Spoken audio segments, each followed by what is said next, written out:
Welcome to Banter and Bliss, the podcast where we try to take marriage seriously, but not too much. I am Scott. And I'm Sarah. And we are the suitors, and we are married. Yes, we are. We got it right that time. That's right. I actually remembered to say it that time, which is... And this is Jireh. That is our newest son, Jireh. Yeah, that's right. Each podcast, we try to talk about what we are doing to put our spouse's needs before our own while having fun. Please subscribe now that we are actually trying to be found on YouTube, as well as Instagram, Spotify, Apple, TikTok now, and some of these other podcast channels. Do you think TikTok's going to get taken down in a couple days? It's a great question. Is TikTok going away?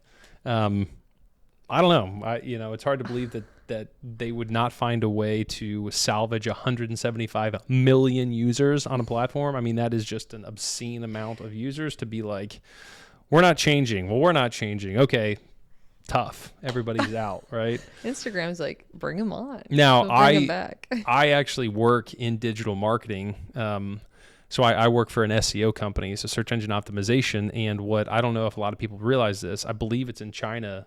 There is no Google. Google is not allowed in China. They have a different search engine called Baidu. What? So if you did not know that, yeah. So I guess hypothetically, there could be a software tech platform that does not show up in a certain country and sacrifices millions of users because of certain regulations. So it's not unprecedented. It is a thing. But I don't know if TikTok's going away or not. It's a great question. You tell us. What do you think? Is TikTok going away, or are you by the time seeing this on I'm TikTok? trying to think like when it's okay. Today's we're filming this on the 14th, so I think they said the 19th. So we'll see. A couple days. That's right. All right. Anyways, I interrupted you. Oh no, that was a better segue than I was going to come up with. I'm sure. So we have Jireh here with us this morning. Yeah. This morning. Wow. Good grief. This evening. tell It's we not don't even get remotely sleep? close to the morning. It's 10 o'clock. And we wanted to tell a little bit about his birth story. Yes. So Sarah, I think, was one of the main characters in that whole situation. So I'll let her kind of give it. Listen, you were a good supporting role. Yeah, well, I try. Yeah. Well, So. he gave us a little false labor situation to the point. Well, what was it? January. December 10th. I was having contractions through the night, and finally they started getting stronger at like 3 a.m. or so. So I got out of bed and I was trying to do the whole labor thing. And I'm like, okay, these are getting stronger. These are hurting. I guess we should call the midwife. And so we called the midwife. We called my parents. Well, hold on. I think we've talked about this before, but we don't do the hospital. Oh, yes. We do home births. So we called the midwife, called my sister to come take photos, called my parents. Everybody came over, got here. Came to our house. That's right. 4 something in the morning, I think. Right. Between 3 something. 4 Things like 4:15, roughly. I know. I'm getting both nights mixed up. And then I kept laboring. I was only, I think she said 5 or 6 5 or centimeters. 6 centimeters dilated. 50% effaced or something. So I was like, oh man, I still got a ways to go. Like, this could be a long night. And then I got closer and closer to the time where the kids woke up, and it just, the contractions started spacing out, not being as intense.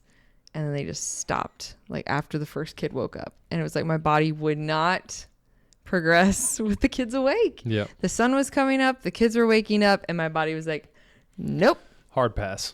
Nope, we're not doing this while I'm awake. I've had every single baby during the night. No kids awake. Yep. And this is our 5th baby, so. Second home birth, 5th baby. Mm-hmm. Sayla, our second youngest, was also a home birth. Similar situation. She was born during the night. Mm-hmm. Everybody slept through it. The kids got to meet her in the morning. So cute. So anyways, yeah. Oh, yes. So then the day went on. I went to the chiropractor. We went out for a date. I walked around at 6 centimeters, not in labor, which is kind of crazy when you think about it. And I just started feeling really discouraged that night. I was so exhausted. I'm like, is this baby ever going to come? I'm just going to walk around at 6 centimeters for a month. Yeah. Is this baby ever going to come 8 days early? Wasn't even close to your due date.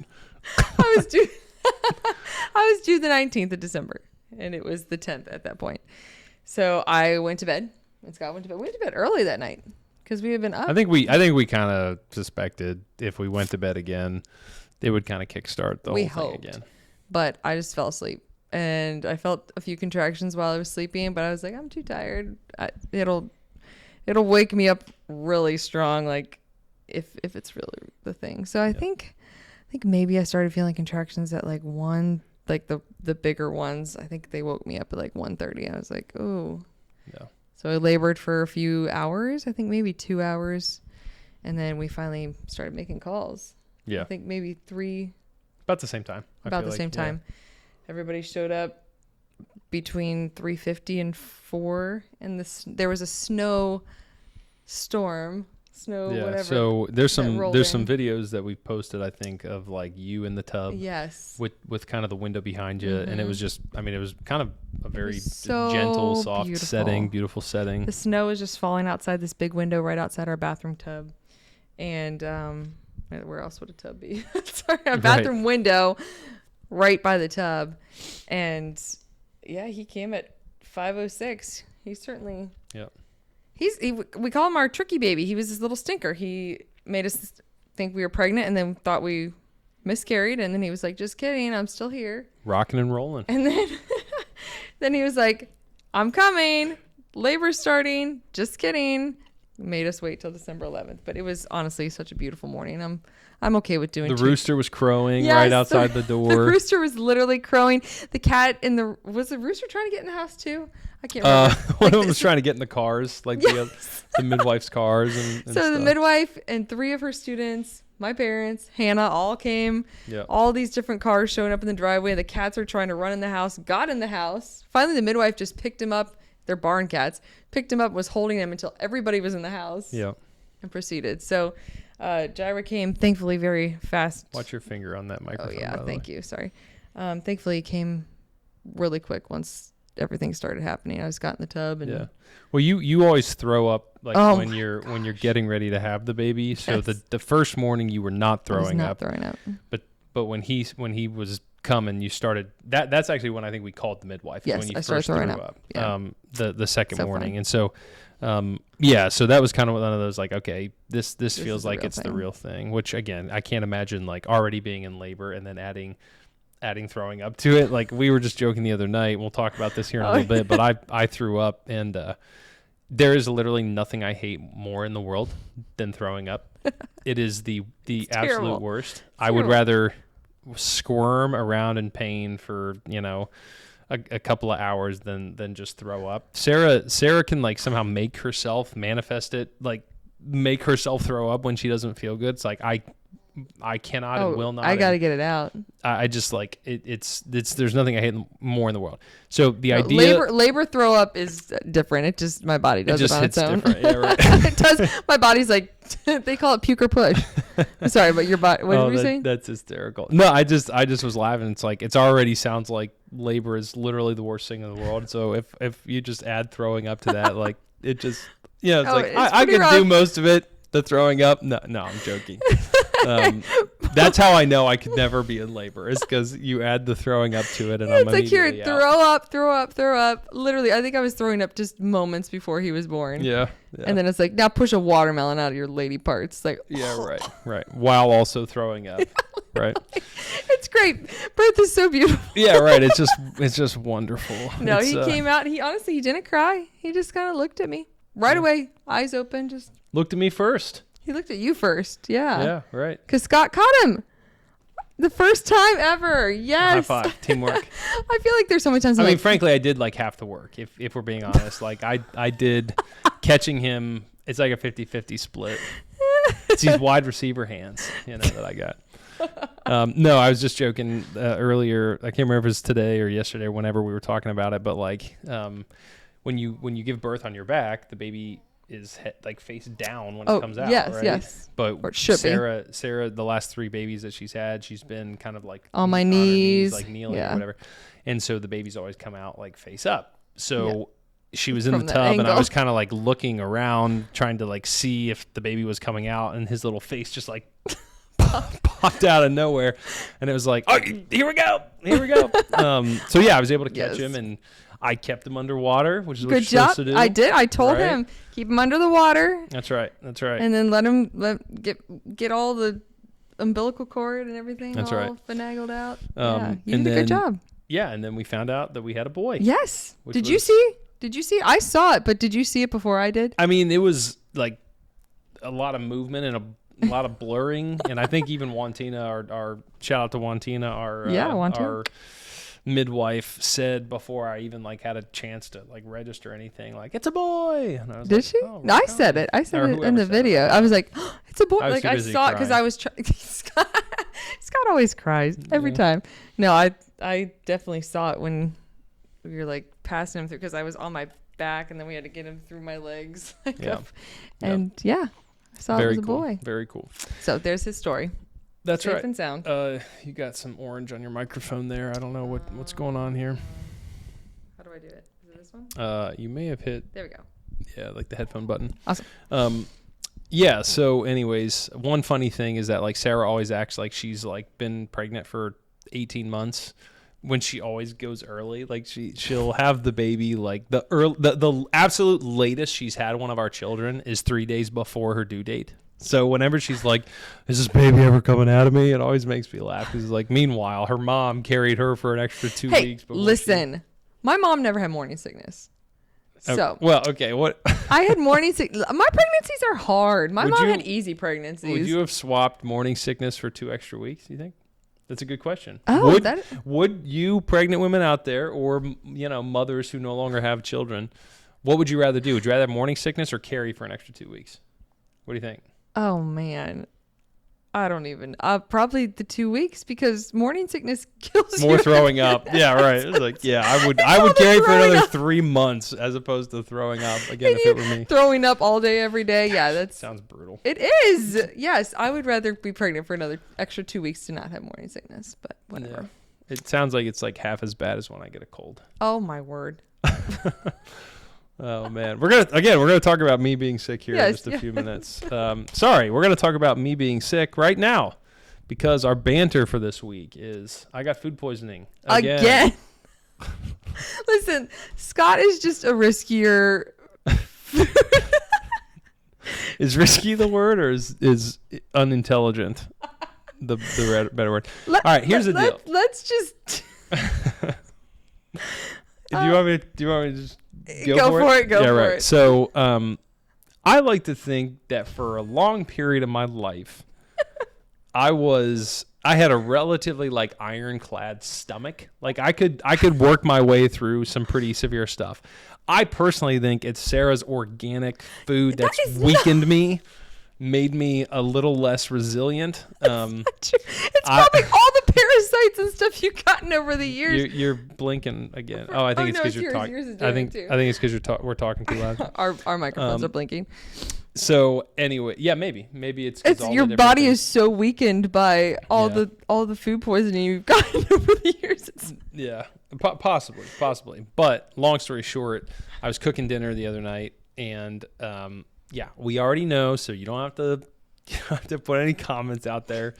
But I cut up chicken on a plate, put the chicken in the skillet, then I washed the plate with soap and hot water, and then I used that plate for my own food. I would I feel like I've done that plenty of times in my life.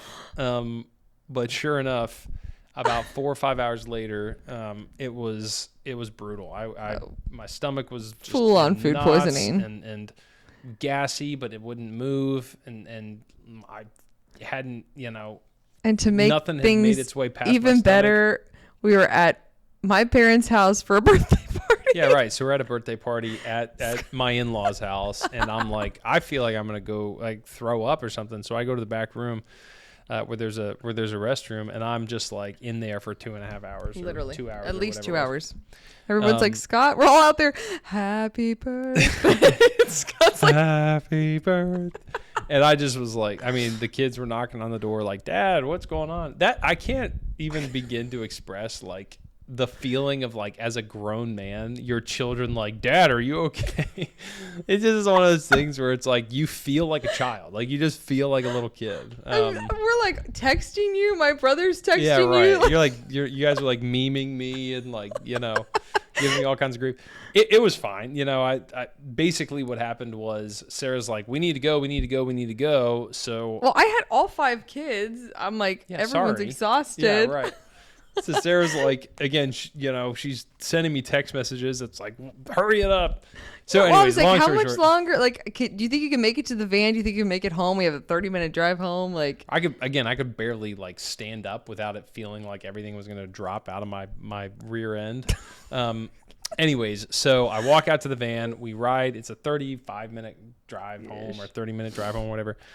We literally got all the way to our driveway, and we were all in the car still outside in our driveway, and I rolled the window down and just vomited everything up all over the driveway. into the driveway.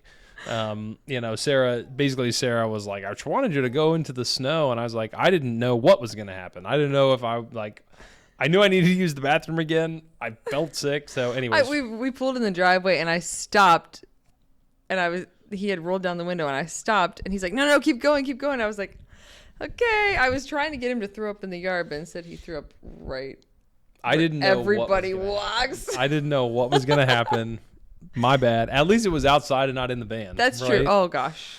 So or anyways, down as we're driving around 275. Can you imagine? Oh my gosh. Yeah. Yeah.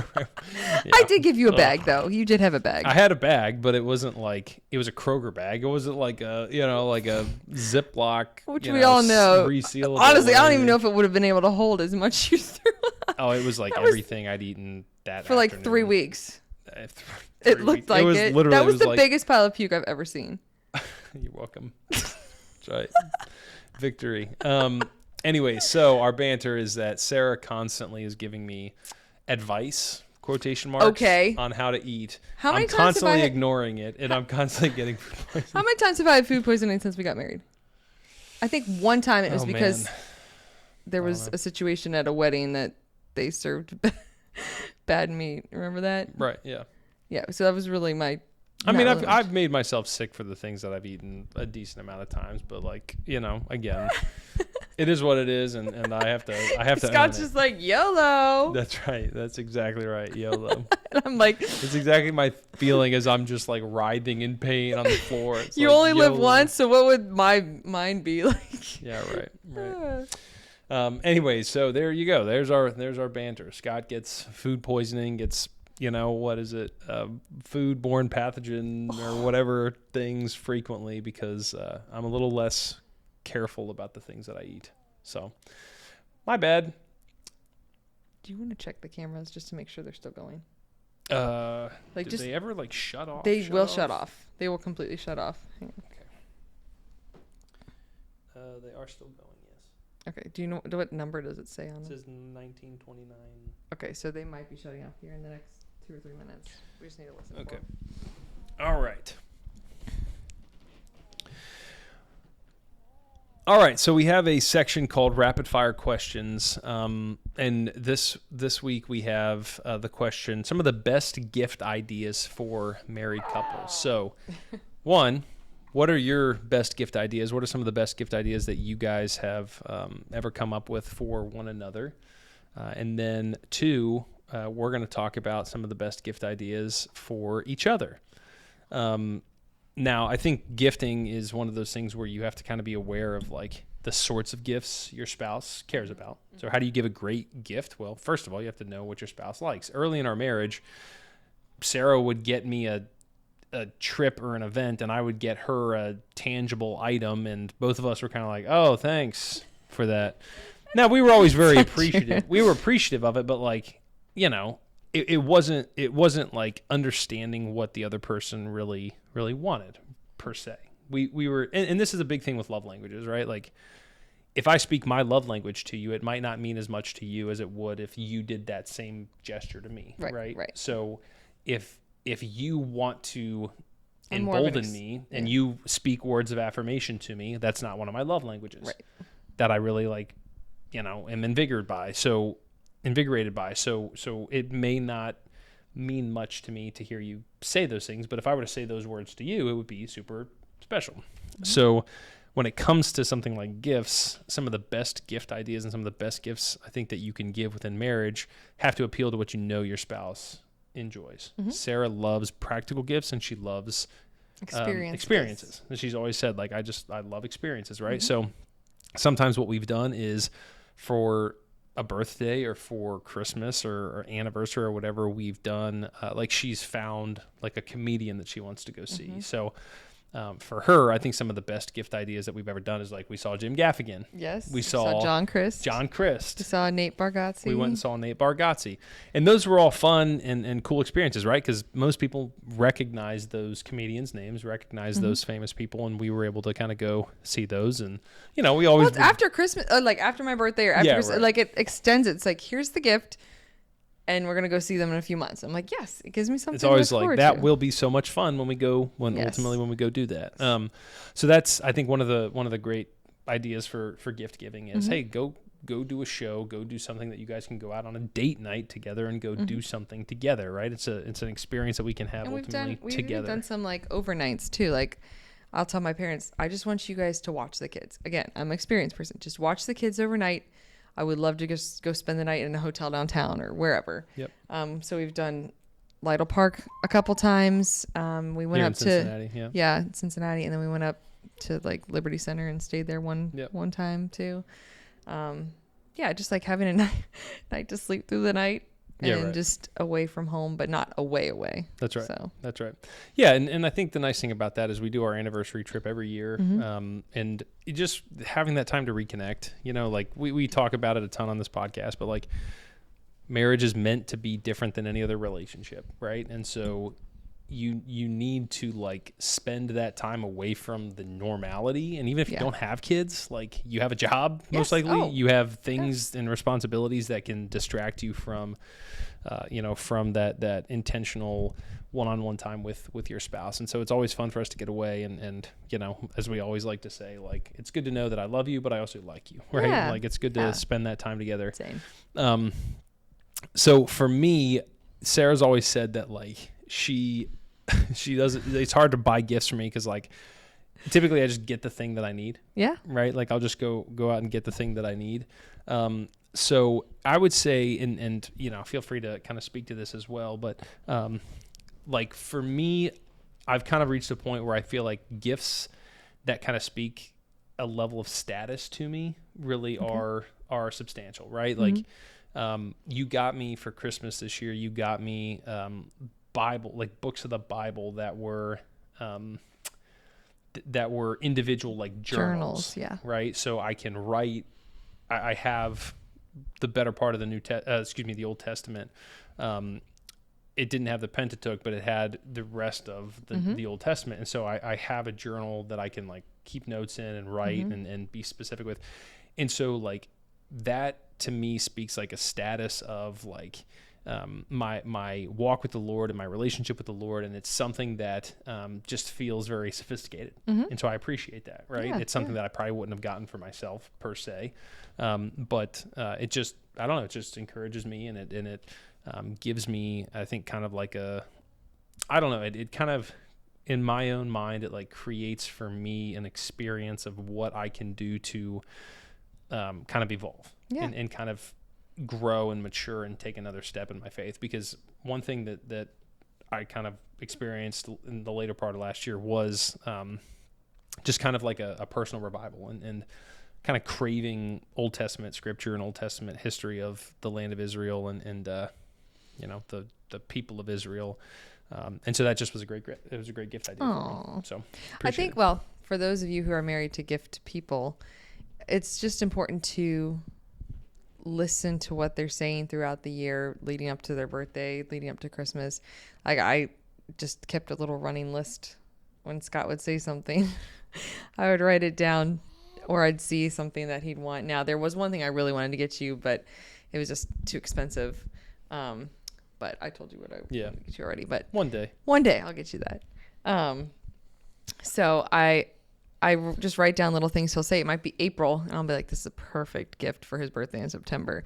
And I'll just write it in my phone. Don't go looking through my phone notes. You're going to see all my birthday ideas for you. Not nearly calculating enough to go searching. You're going to see all the birthday gift ideas. And listen, when I finally think of one, it's always like, oh, that's a good one. Phew. Like when I thought of the journals, I'm like, this is it. This is going to be perfect and for him. Again, it wasn't a super expensive gift. No, it wasn't super crazy. Yeah. It was a medium, but it was something I'm like, I think he'll really enjoy this. So there was one time I think you were gaming with somebody, and you have two screens there, and you have pulled up on another screen something for your Xbox, like the controllers or whatever, like the little gold. Yeah, it was basically like customizable buttons. Yeah. I could swap. And so I was standing behind you, just like talking to you, and you didn't realize I was just like writing down everything that I needed to know to like buy that for you. Fast forward a couple of years, we've got a bunch of little munchkins running around, and they're like throwing them at each other.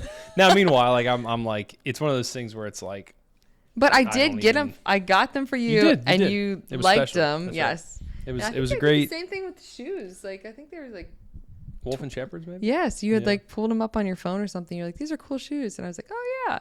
Acted like I didn't care too much because I didn't want to act like I was going to buy them for you. Yeah, I just walked by Sarah's phone and I'm like, just Bible journals, Wolf and Shepherd shoes. Yeah, right. Like just start saying things to her phone to get them to anything pop up on Facebook. Anything that'll help. Oh man, that's great. So anyways, those are some of our ideas for the best gift ideas for married couples. Again, recommend that that you guys maybe engage in the conversation and give us what you think some of the best gift ideas for married couples are as well. So all right, I saw this thing on TikTok that I wanted to kind of just chat through. I thought it was interesting, and it's this lady, and I think it's gone viral, so people have probably already seen it. But like this lady talking about why men love quests, or she's not talking about why they love quests. She's just saying knights. They love quests, right? Yeah, right.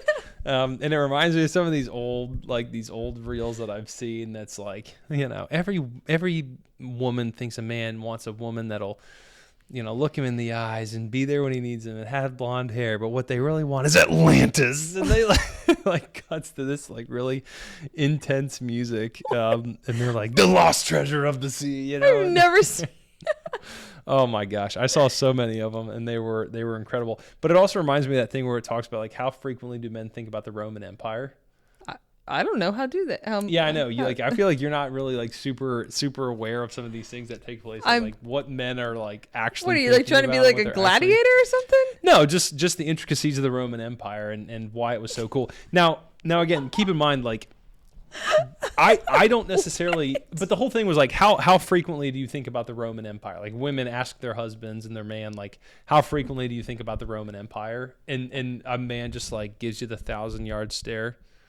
All the time, like it just is like, like the Roman Empire was just so many advanced technologies, so much like conquering. I never think about it. No, it doesn't surprise me that you never think about it, but you're not a man, right? So that's the whole concept. How often do you think about it, babe? So I don't personally think about the Roman Empire all that much. Yes. My version of the Roman Empire is sports. Oh. Thinking about like Kobe. I think about Kobe Bryant at least 5 times a day. Yeah, as you dunk things in the trash can. That's exactly right. Kobe. Rip. Like I want to do a reel where, in fact, we filmed it a couple of weeks ago or months ago even, and I haven't created it yet or whatever, where Sarah kind of like walks around the corner and I'm just like sitting there real somber in my chair and she's like, what are you thinking about? And I'm like, nothing. You wouldn't get it. And then it just cuts to like Kobe highlights.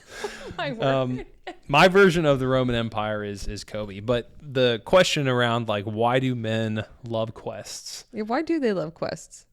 It's purpose. Oh, that's fair. Men love purpose. That's what we're seeking. We are seeking purpose. We're seeking camaraderie. Mm-hmm. I heard this thing that basically was like men need, let me see if I can remember what it was. It was men need 3 things. They need challenge. They need love. Men need 3 things. They need challenge, they need adventure, and they need love. Oh. And those 3 things, when you think about a quest, it wraps all of those 3 things up into one. It does. It's the challenge, it's the adventure, and it's the love. Mm-hmm. what do you face in a quest? You face challenge, you face adventure, and what do you receive when you achieve a quest? You receive love. Did the cameras just shut off? Yes. Okay. Darn, right in the middle of my really, whatever. A man loves the idea or the concept of a quest because during a quest, you have adventure. During a quest, you have challenge. And when you accomplish that quest, you receive the love. Yeah. So why do men love quests? It's because it checks all three of the boxes of what a man is really after. So that's my hypothesis as to why men love quests. And why do men love to play video games? Why do men love to play sports? Why are we constantly trying to, do things like build businesses or become obsessed with the Roman Empire? It's this concept of challenge, adventure, and then ultimately receiving love. Men aren't that complicated, all we really want is a challenge and some respect and appreciation. You know what I mean? So, That's all. What do you take of that? What do you make of the idea that the whole men in quests thing? I've literally never thought about it until you just brought it up tonight. If I'm being 100% honest, I've never thought about why do men love quests? We're different from you guys. I don't think I've ever been I'm going to go on a quest. I've never also considered why men would want to go on quests. So I don't really have a strong answer for you on that one. Yeah, but God gives men lots of energy and lots of drive to do all kinds of crazy things. So what a man wants is he wants to stand back from his hard work, and he wants to look at the accomplishment. Yeah, that's fair. And he wants somebody on his arm or right behind his back telling him, "I'm proud of what you've done." Yeah. That is what a man will spend his entire life chasing. And I feel like it varies on who's the one that they're trying to not impress, but it could be a parent, it could be sure spouse, it could be themselves even. In a lot of scenarios, I have vision of passing things on to my sons. Yeah. Passing things on to my children. Now, what I want for my daughters is I want them to find men that I can bring into the inner circle. There you go. Right? I want them to find men it up with them. so that their inheritance, that my daughter's inheritance is, people that are relatively similar to us, right? We've always be praying hard. Yeah, no, I know. I mean, frankly, it's exciting, but also terrifying to think about it that way. Gotta give them away. I know. But it'd be really nice to give them away to people that I'm like, I like this guy. This guy. This guy's a quest kind of guy, right? he's into quests too. So I don't want to give anybody the impression that I don't see passing some sort of heritage on to my daughters. But our boys we're just similar. I just kind of understand them and I get them in a little bit of a I don't know, a deeper way than I do our girls. Now, the girls are I have a very special relationship with, and I've said it before on this podcast. What is it, wrapped around? No. I'm wrapped around You're their wrapped fingers. around their fingers. Yeah, I said it on this podcast before. I'll say it again. I understand more about the love of Jesus Christ when I look at all of my children, when I think about my relationship with my children. I understand why God loves us the way that he does. Mm-hmm. I understand why Jesus did what he did for us. Mm-hmm. It was a perfect sacrifice that we could never make. And I see Christ in every single one of our children. Our girls are so unique, not only from our boys, but also from each other. Oh, my word. But again, it's that quest, it's that challenge to get to their hearts and build the relationship up with them. The dynamics of men and women, men seeking that quest that they're after. I see each one of our kids as kind of their own quest as well. So that's fair. Yeah. All right. Finally, like we always like to do, a marriage tip. So I can't remember. We've been going for a while. Yeah, this is a long podcast. This is good know. though. We're making up for lost time. That's right. It's been 3.5 weeks or so since our last one. Maybe 3 weeks. It was the week he was born, I think, wasn't it? 4 weeks. Sheesh. Almost 4 weeks. Right. So well, it was Christmas, all that stuff. So yeah, right. Sickness and all kinds of different stuff. Getting back into the routine after paternity leave, and we'll probably talk about paternity leave on the next podcast. But yeah, marriage tip is to lean into your spouse's strengths. Right, is to encourage your spouse in the things that they're doing and to be your spouse's biggest cheerleader. So that was something that you wanted to kind of chat through, and I think. Yeah. No, honestly.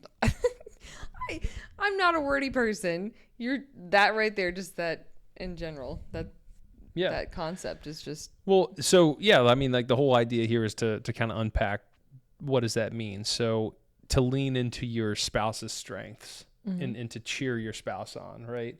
One thing that when you decided to stop working, you kind of reinvested a lot of your time and your energy into social media. Yeah, and into trying to create, a little bit of a personal brand on social media. Yeah.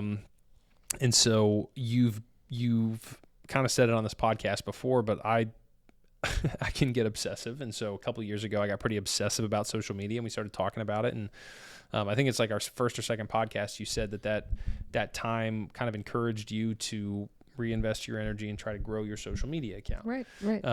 And over the last 2 years, you've gone from 8,000, 10,000 followers? Yeah. I can't remember what I was 2 years ago, but yeah, to 35,000. Yes, roughly. 35, a little over 35. I hit 35.3 today. 35.3, and it'll be little by little. It's just been fun to watch, and I'll tell him, I'm like, oh, I hit another, like every time I hit another one, I'm 35.3 today. Yeah. Like it's like, oh yeah, awesome. What you don't see is me like walking around my office bragging about it. Oh, like my wife has gone viral 17 times this year.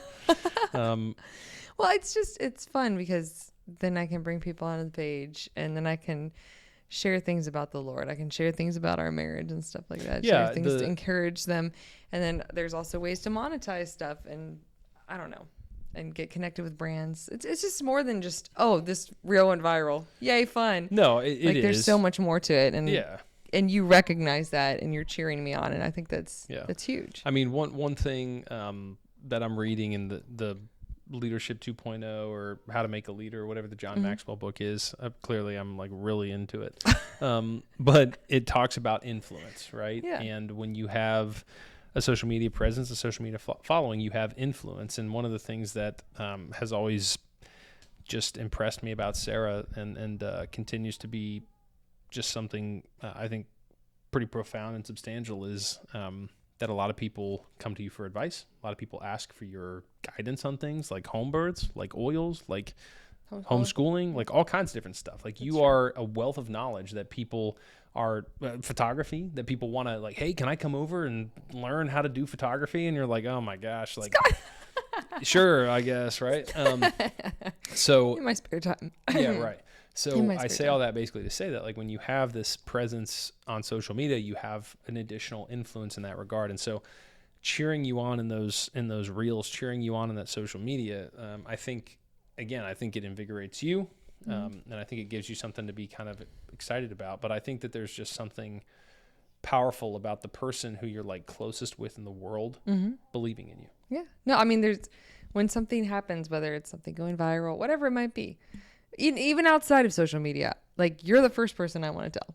Yeah, right. Because I know you'll be excited for me. That's right. I love that. I know that I can go to you and be like, this just happened. You're like, congrats. Yeah, or I'll be like, oh, I made this $35 commission on this thing, knowing you make plenty more than that in commissions. But you're still excited for me that like, sure, whatever it might be. Yeah. And that's huge. Yeah. And again, like I